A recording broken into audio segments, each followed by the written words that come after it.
Welcome to a short webinar where I'm going to be presenting a summary of our Build to Rent design report.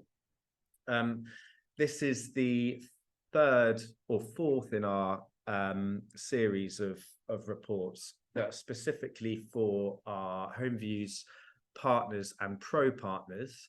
And we do have some other people that are interested in this data that reached out and wanted to be included in the webinar. So welcome to all of you. But this is typically a benefit for our, as I said, our partners and our pro partners. And the design report is the first time we've ever done a focus on design. It's always been part of our discussion points in our larger Build to Rent reports. But within this report, which again, you'll be able to download from your computer's saying no, from your pro dashboard. You'll also get a link as a pro partner and a HomeViews partner to download this. But this is obviously one in the series of a bit more of a deep dive of our monthly content into design. And what we look into is some of the top rated Build to Rent developments for design, or the top rated based on the last year's data. Some of the top rated Build to Rent companies for design.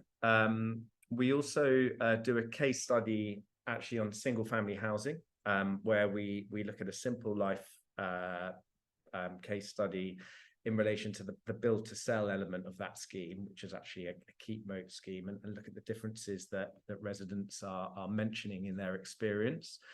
We also look at the themes that people mention frequently in relation to good design.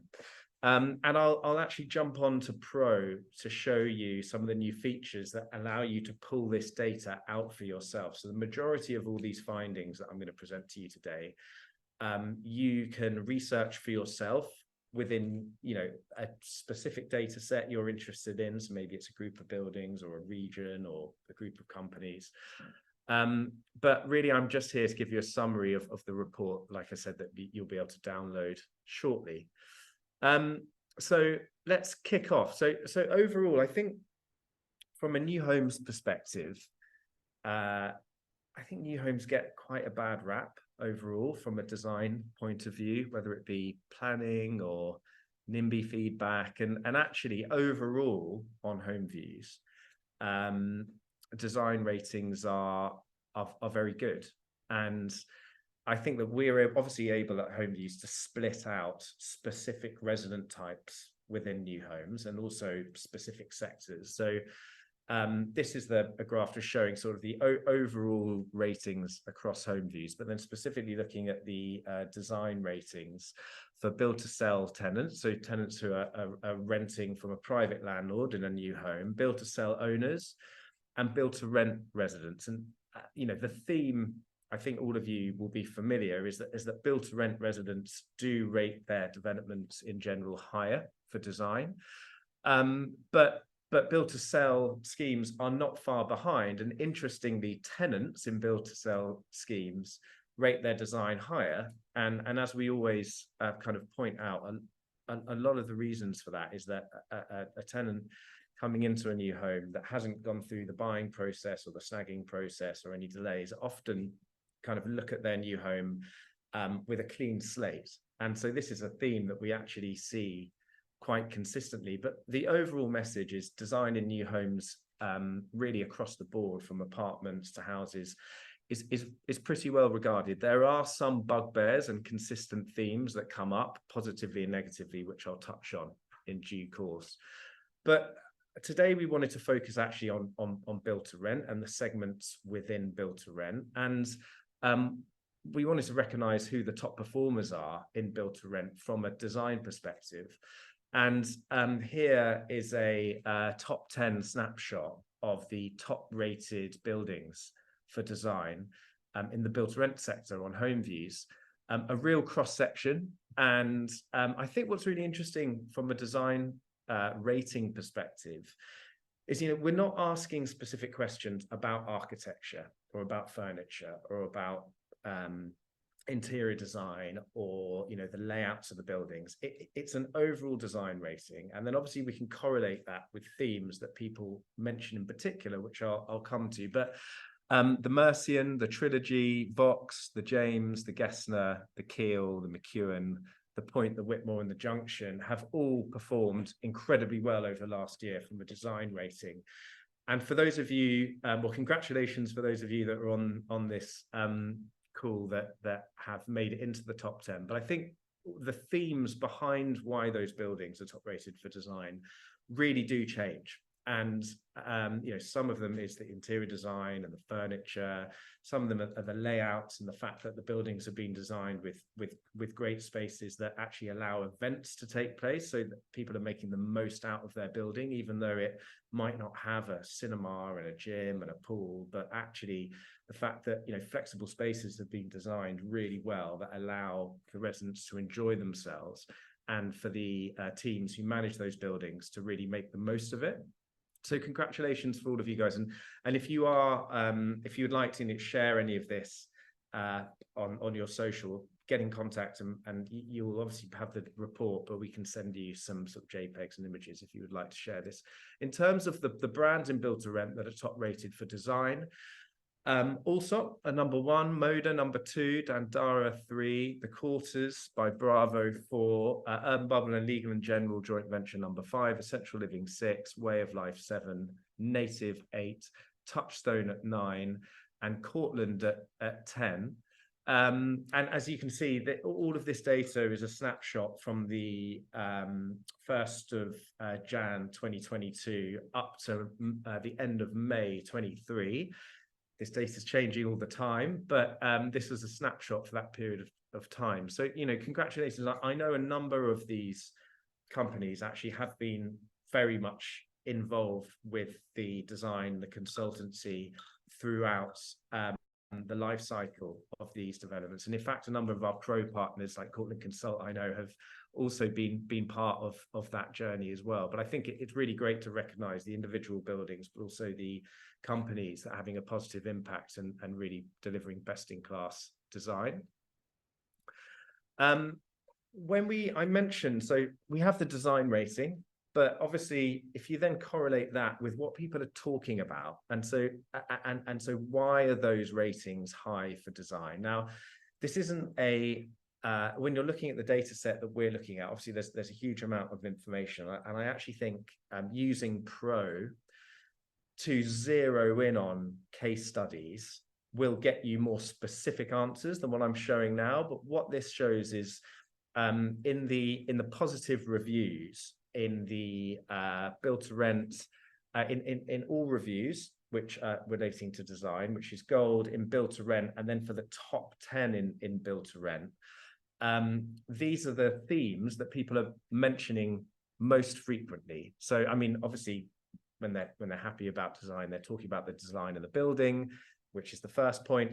Facilities come up consistently, and actually, when you break that down into specifics, gym is a real outlier in people really, and this is reinforcing what we've already said, but having a gym in a building really does make people feel enjoy their building more and feel like, you know, it was a thoughtful addition. Interestingly, that actually does change regionally. I think in Manchester, they absolutely love their gyms, more so in comparison to London when you look at regional differences. The fact that there is access to outside space in general in most reviews really has a strong correlation to the design, and that can be private outside space and shared outside space. And as you can see further down here, there's also balconies are mentioned quite frequently. A theme that comes up a lot is noise and the benefit of how quiet new homes are or can be, and how well insulated they are. And I think this is something that we see when people come from secondary products, so you know, standard housing stock, into a new home, particularly a well-designed one. The fact that it's quiet, you know, whether it be from exterior road noise or from the interior noise, it's such a different experience that a lot of people have. I've had that experience of moving into a new home from a Victorian conversion. and it's worlds apart, and little things like that have a huge impact on people's experience. I actually think it's something that, you know, people don't mention enough. You know, you want a quiet life, particularly if you're working from home as well. This is a real benefit of new homes. And another point is ventilation and heating is a really interesting one, where you know, openable windows, the fact that some buildings have more glass than others can mean two things. Firstly, very low heating bills in the winter, which people like, but overheating potentially in the summer. We haven't had that problem this summer because we haven't had a summer. But those 2 points are kind of things that you wouldn't, you know, don't get a lot of attention, but I think are a real benefit to a new home. Furniture comes up a lot. The interior design and the look and the feel and the touch of the look and feel and what people can touch has a massive impact on their impression of the overall design of the building. And we obviously partnered with Loft to look at specific case studies in our build to rent report that back that up in May. And what I find really interesting here is events in the top rated build to rent buildings, as I mentioned before, are frequently mentioned in reviews that are top rated for design. And I think why I pulled this out, why I think this is important, is you need to design in the space to host an event well, and a series of events and different events. And I was speaking to Ian Murray and John Badman on a webinar, and Matt Smith, CEO of Allsop, earlier in the summer. And I think this ability to create flexible space and to create a space that can be used, you know, for a family event, for a drinks party, for a dog owner's event, you know, factoring that in, what does that look like? You know, does it mean that, you know, you can clear away the furniture, you can separate walls? But I think that is, for me, it's all part of design, because it facilitates the way a resident can use a building and get the most use out of what can be quite a kind of standard space. So this is the theme piece that you can actually search for in Pro, and I'll illustrate this at the end for those of you that haven't seen. And we've actually introduced a new theme search tool in the review section as well. When we did this overall comparison, this is actually from the build to rent report, but I just wanted to come back to this. So when you look at build to rent is really leading the way overall, but particularly in design. And when you look at like rental only, that we kind of put all rental schemes together. So that would include purpose-built, build-to-rent, single-family housing, what we call institutional in this graph, which is actually sort of the housing association-led, owned and operated private rental portfolios. When you split that out, build-to-rent is clearly leading the way from a design perspective. I know when we've had feedback that it's slightly unfair to include single-family in this comparison because it's not apples with apples, and we recognize that, but we want to bring single-family into the discussion because it's such a hugely growing part of the sector. And actually we do a deep dive case study where I'll show you in a second, where we compare a single family housing operator and the build to sell development on the same site. But this just shows, you know, build to rent and rental only in general is delivering a great overall experience, but particularly with design in build to rent. And as I mentioned in the report, we go into more detail on this, but just to show what we looked at for single family is actually comparing Simple Life at Woodford Grange, which is a keep moat development, where Simple Life have a community there. And we compare the resident experience in the Simple Life community to the keep moat community. So basically owners within the same development, effectively the same stock, albeit the Simple Life element was professionally snagged, had a slight update on certain materials, and obviously is operated as a single family community. But there is a difference in the experience, and we're seeing this across single family, which I think is really, really useful to understand. The overall star rating is 4.35 to 4.03. Overall, the feedback for both is positive, but where the owners in those buildings, the themes of the issues that they mention quite consistently Interestingly, is around the buying experience. It's around the snagging, but also longer term issues, which I have mentioned before, particularly around drainage and the gardens and the quality of the gardens and how they can use that space. Obviously, when you're renting a home, a garden is very important and an integral part to that. And parking comes up a lot. The design of parking, as in where it's located on the site, how much there is of it. But there's a bit more of a deep dive into this within the report, so have a look. But this is also just, I think, an example of us really beginning to mine and look at single family in comparison to the wider housing sector, which I think is a much fairer comparison than comparing single family to purpose-built build to rent. And here, actually, I think this is a really interesting comparison that we've done. And this is actually going to start to illustrate a big update to Pro that's coming later on in the year, where at the moment we have build to rent, and build to rent, as I said, as a category, lumps in single family, co-living, and retained to rent. But what I mean by retained to rent is some buildings that have been bought that were going to be built to sell, bought and retained to rent. So it's not purpose built to rent. So here, this is an illustration of how we're going to start segmenting our data moving forward to allow you to look at pure build to rent buildings, what we're actually going to be calling in the future PRS, so sort of retained to rent or lower amenitized rental. We've also in this comparison looked at office to resi, which I think is very pertinent to what's going on in the world at the moment and the opportunity to deliver more homes within potential commercial conversions, and single family. And here you can see, obviously, purpose-built build to rent is really leading the way across the board, as you would expect, but particularly in design. But within design, interestingly, office to resi conversions, and there is a case study that you may have seen already, but we've shown again about the Keel by Allsop, where actually office to resi conversions perform really well, particularly from a design conversion, design rating perspective. And I've said this before, but I do think this is a really important point, particularly if you're going in for a planning application, or if you're having design discussions around an office to resi conversion, is that they can deliver fantastic resident experiences if they've been done in the right way. I think permitted development,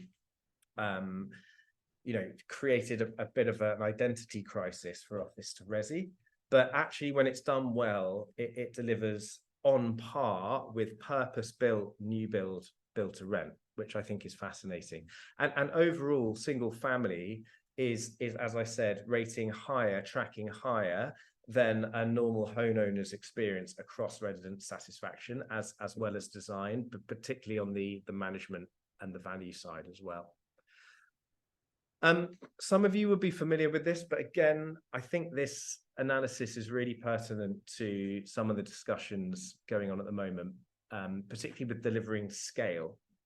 And what our extended build to rent report looked like, and what we just wanted to share again within this design report, is that design was rated higher in larger developments, particularly with those with 300 to 400 units. Now, speaking to lots of different people anecdotally in the sector, obviously this is the sort of scale where you can introduce significant amenity, but it is also the certain scale where you often get shared open spaces. You also get a level of placemaking that you might not get with a smaller building. But it hasn't got to that point where when you're looking at 1,000 or 1,500 units plus. Often residents at the moment are still experiencing those developments being delivered, i.e. phase 1, 2 or 3 is being delivered, but phase 4 is still being built. From a funding perspective, obviously there's a sweet spot at the moment on where investors are happy with risk. And from anecdotally, I feel like this is kind of at that point at 300 to 400 units, which feels like where funders and investors are comfortable at. Some people will probably shoot me down for saying that, but again, anecdotally, it feels like that sort of optimum size on where funders are looking at, but also where residents are getting a fantastic experience, and where the benefits of a building can really kind of sing from a design and facilities perspective as well. So interesting anecdote there. In terms of themes in reviews for low scoring build to rent schemes for design, a lot of it actually, as we always see, factors around the management and the maintenance, but also just raising issues with the building. So whether it be lifts breaking down, in various issues internally, heating systems, maybe facilities not being opened for whatever reason, delays or things going wrong. But there weren't, and I think also interestingly, noise, lack of parking, bins, and refuse collection strategies not working properly, having a major impact on how people can enjoy their home, either because it's smelly or it's unsightly, or they're waking up by bin collections all the time. And ventilation comes up a lot, and that's a theme that we've seen, as I mentioned before, overheating in the summer. Albeit with the cost of living crisis last year, actually people were very grateful for how efficient their homes were in general in new homes. So those are some of the themes that we saw coming through on the lower rated schemes for design. That's the snapshot for the design report. Now, I really summarized that. I didn't want to go on for too long today, because ultimately you're going to have the report, you can digest it and send any questions you've got to me. The next report we're going to be doing is our annual location report. That's going to be launched at the end of September, and I'm actually going to be doing a webinar. We are working in collaboration with Rightmove on that to overlay some of their rental and house price index data, along with top rated locations in the UK. And there has been a real change since last year, so watch out for this. You'll be able to register for the webinar. You'll obviously, as a pro partner, get the report as well. And I'll be joined by Simon Jones from Rightmove, who's head of their data science business, and also Lizzie Breckner from Knight Frank, from their research team. And just lastly, a couple of things to put on your radar. I did mention, let me just get the Pro up. I did mention a few features that I think you should be aware of that have gone live for Pro. Oh, that's not very helpful. Didn't have my login. I'll get my fingers wrapped for that by Grace, our head of products. But just logging in. So a couple of things that have just gone live on Pro that you would have had an update around is obviously the pricing data for build to rent schemes in the UK. Asking price data is now live, and that was for last quarter. It will be updated next quarter. We also have all the facilities data live for build to rent schemes across the UK. So while it's thinking, I'll explain what it is. It's exactly what facilities are advertised and offered across the build to rent sector. And we also have a new tool in the when you're analyzing specific reviews. So if you can select the buildings you want to look at, or maybe you want to look at build to rent in Manchester, and you want to look at what theme, and you're looking at a specific theme that you want to see mentioned within reviews, you can actually select the specific themes, and it will then serve up the reviews that mention that theme. And I think that, obviously you saw the work that we did in the report, where we were able to identify top rated buildings for design and what themes are mentioned. And this really goes into the minutiae of detail. If you're looking specifically at any, you're doing a bit of design consultancy, you're thinking about what you might want to put in your up and coming buildings, or you're having a value engineering debate, which I know there are a few of those at the moment. This can really help bring to life and use specific examples from top rated buildings or competitor buildings, or buildings that you are using as a reference point, or even brands, about resident experience and detail. Lastly, The Residents' Choice Awards, I think that all of you will be aware that this will be a standalone event in 2024, February 24 on the 23rd of February. It's going to be hosted at the Vox, which is the new event space at the NEC. We have already partnered with Build to Rent News as our media partner, Loft for our main design partner. Now, there are sponsorship opportunities if you're still interested in sponsoring. There's going to be panel discussions. There's obviously going to be the awards ceremony. We've had an incredible response, and all of our partners and pro partners, you'll be able to buy tickets next week. And at a discounted rate. I think it's £120 per ticket. We've made it as affordable as possible, so you can get as many of your team there. We've also put it from midday to 8 o'clock, so you don't have to get hotels. And you can, and hopefully being in Birmingham, it's easy for everyone to get to. So keep an eye out for when those tickets go on sale. You can pre-register your interest, so you'll get an email. And if you are interested in sponsorship, let me know, and we can let you know what's still available.